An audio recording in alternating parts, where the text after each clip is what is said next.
देखिए, जब ज्यादा घर में पितृदोष हो ना, ऐसा लगे कि पितृदोष बहुत ज्यादा है, 1 रुपये कमा रहे हैं, 1.25 रुपये खर्च हो रहा है, हाथ में पैसा नहीं टिक रहा, दुकान 4 दिन अच्छी चल रही है, फिर व्यापार डाउन हो जाता है, कोई पैसा लेकर भग गया, नहीं दे रहा, कहीं कर्जा मात्रा बढ़ गई है, ये पितृदोष के लक्षण है कुछ। इसमें आपके घर में जो भी रुद्राक्ष पड़ा हो, जो भी रुद्राक्ष रखा हो, क्योंकि संभाल के तो आप रखते नहीं, पटक देते हो यहां पर, जो भी रुद्राक्ष आपके घर में रखा हुआ, एक पानी के पात्र में उस रुद्राक्ष को डाल दीजिए, उसमें 1 चावल का दाना डाल दीजिए। महाराज, परिंदा जहां होता है, मटका, हंडा या रसोई घर में आपका जो पानी भरने का स्थान होता है, जिसको आरो वारो क्या क्या लगा के रखते हो, उसी के कहीं पास में उस कलश को रख दीजिए, ऊपर से उसको ढक दीजिए। शाम के समय, सुबह रखा 10 बजे से 12 बजे के बीच में, शाम के समय प्रदोष काल में भगवान शंकर का नाम स्मरण कर कर, ओम नमः शिवाय बोलकर, श्री शिवाय नमस्तुभ्यम बोलकर, या महामृत्युंजय मंत्र का स्मरण कर कर, या गायत्री मंत्र का स्मरण कर कर, जो मंत्र आपकी बुद्धि में, विवेक में समाहित हो, उस मंत्र का नाम लेकर राम कृष्ण हरि जो बोल सकते हो, एक घी का दिया अवश्य प्रज्वलित करें, लंबी बाती का। कौन सी बाती का? फूल बत्ती का नहीं, गोल बत्ती का नहीं, लंबी बाती का नहीं। बत्ती का मुख दक्षिण की ओर। कहां पर होना चाहिए? दक्षिण की ओर, ना पूरब, ना पश्चिम, ना उत्तर। बत्ती का मुख कहां हो? दक्षिण की ओर। जैसे श्राद्ध पक्ष में ब्राह्मण को जब भोजन कराते हैं तो ब्राह्मण का मुख श्राद्ध पक्ष के भोजन कराते समय अगर पूरब, पश्चिम और उत्तर का होता है तो श्राद्ध के भोजन का फल नहीं मिलता।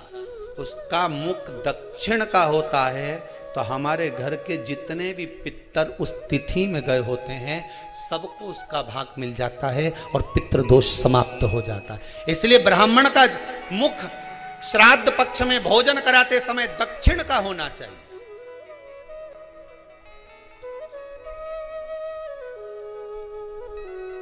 ब्राह्मण का मुख दक्षिण का हो।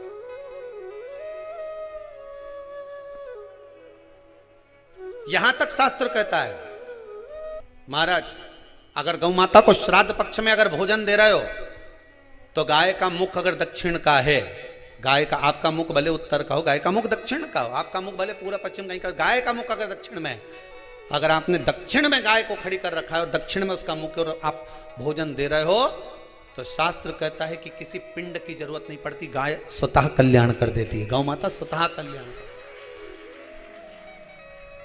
दक्षिण मुखी हो तो दिए की जो बाती का मुख कहां होना चाहिए? दक्षिण का। और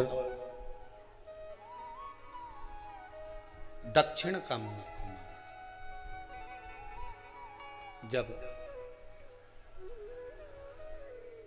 जब दक्षिण का मुख हो, दक्षिण की ओर बाती हो महाराज, तब दक्षिण की बाती जलाने के बाद में भगवान से वहीं पर प्रार्थना करें।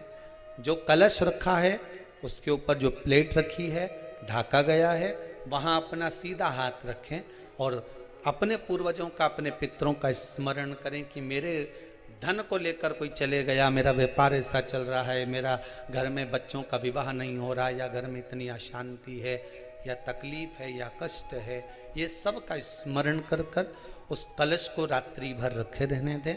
सुबह स्नान आदि करने के बाद फिर एक घी का दिया दक्षिण की ओर लगाकर सुबह 10 बजे से 12 बजे के बीच में उस जल को शिव जी को समर्पित कर कर आ जाएं और वो रुद्राक्ष लेकर वापिस आ जाए। महाराज वापिस आ जाए, उस रुद्राक्ष को अपने घर में रख दीजिए। वर्ष भर वो रुद्राक्ष आपको कभी बीमारी से नहीं घिरने देगा, कभी किसी जगह खड्डे में नहीं जाने देगा, वो उन्नति की ओर ही बढ़ाएगा। भले कोई भी रुद्राक्ष हो, 1 मुखी से लेकर 14 मुखी, 20 मुखी, 18 मुखी, जो रुद्राक्ष आपके पास में, आप तो उसका स्मरण करिए, आप उसका स्मरण करिए।